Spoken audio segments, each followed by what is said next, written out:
Ang buong Biblia ay kwento ng pagbabago. Hindi lang ito tungkol sa mga batas o mga pangyayaring nangyari noon. Kwento ito ng mga taong unti-unting binago ng Diyos sa pag-iisip, sa puso, at sa paraan ng pamumuhay. Ang tunay na paglago sa pananampalataya ay hindi lang tungkol sa pagiging aware sa mga pagkukulang mo. Tungkol din ito sa pagkilala sa taong nilikha ka ng Diyos para maging. Nagsisimula ang tunay na hiyaling kapag natutunan mong tingnan ang sarili mo sa bagong paraan, mag-isip ng iba, at mamuhay ng iba. Ipinakita ni Jesus ang daan. Ipinakita niya kung paano maging refleksyon ng kataas-taasan. Kahit dumaan siya sa pagtanggi, panlalait, hindi pagkakaintindihan, at pagtataksil, hindi niya hinayaang ang ugali ng ibang tao ang magdikta ng kanyang pagkatao. Pero hindi rin ibig sabihin ito na hayaan mong abusuhin ka o maging sunod-sunuran.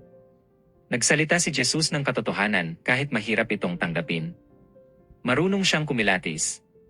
Marunong siyang magtakda ng hangganan. Lumalayo siya sa mga taong sarado ang isip at ayaw makinig. Nagtuwid siya ng may pagmamahal pero hindi niya isinuko ang katotohanan para lang matanggap ng lahat.